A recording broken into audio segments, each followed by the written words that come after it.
स्वप्न साकार होतंय असे महाराष्ट्राचे मुख्यमंत्री आदरणीय देवेंद्रजी फडणवीस साहेब, आमच्या जिल्ह्याचे पालकमंत्री ज्यांनी आमचं पालकत्व स्वीकारलेलं आहे अजितदादा पवार साहेब, उपमुख्यमंत्री, आमची छोटी बहीण पंकजाताई मुंडे, महाराष्ट्राची मंत्री, माननीय खासदार ज्यांनी आता धडाकेबाज भाषण करून आपल्या सगळ्यांचं मन जिंकायचा प्रयत्न केला असे बजरंग सोनवणे,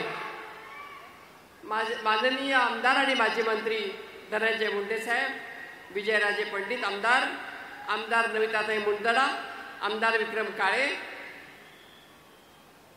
धर्मवीर मीना जी आपका स्वागत करते हैं हमारे डिस्ट्रिक्ट में, श्याम सुंदर गुप्ता, राजेश कुमार, विवेक जॉन्सन आमचे जिल्हाधिकारी, नवनीत कावत आमचे SP, हे सर्व टीम जी अत्यंत जोमाने कामाला लागलेली आहे. खऱ्या अर्थाने आज काय बोलावं ते कळत नाहीये, कारण हा प्रवास थोडासारखा नव्हता. मुख्यमंत्री साहेब, 30 वर्षाचा हा प्रवास आहे.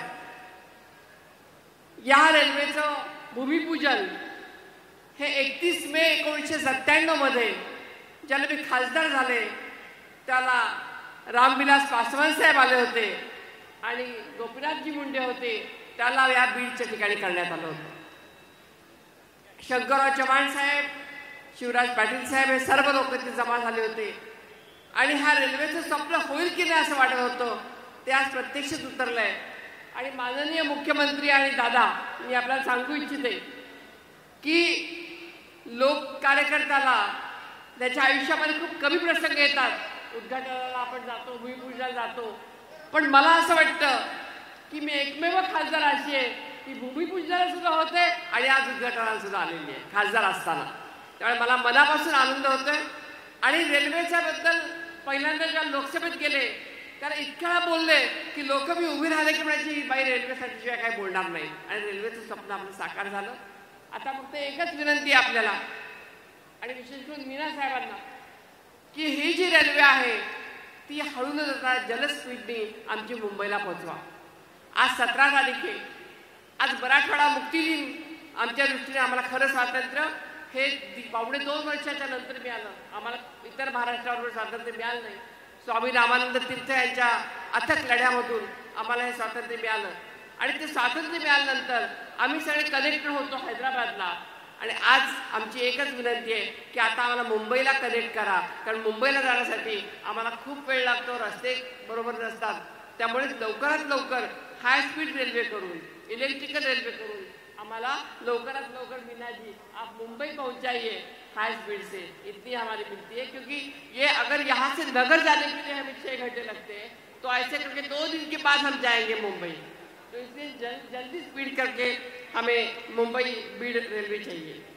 मला अभिमानाने आणि गौरवाने सांगावं वाटतं की मीना जी जानते होंगे CCEA म्हणून जी कमिटी असते, cabinet committee on economic affairs, त्या कमिटीची मान्यता ही 97 साली झाली आणि नंतर 50% वाटा या खर्चाचा हा माननीय विलासरावजी देशमुख यांनी उचलायची तयारी दाखवली आणि त्यामुळे या रेल्वेची गती चांगली झाली.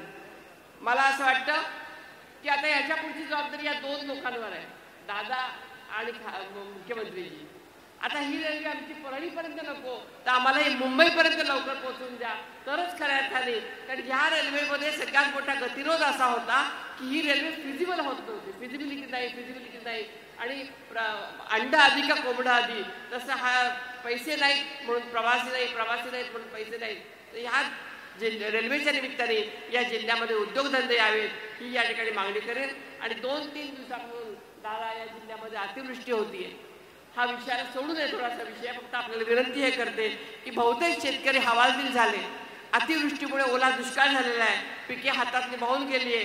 त्यामुळे सरसकट पंचनामे न करता शेतकऱ्यांना मदत करणं आवश्यक आहे. शेतकऱ्यांचे अतिशय नुकसान झालेलं आहे ही या ठिकाणी विनंती करते.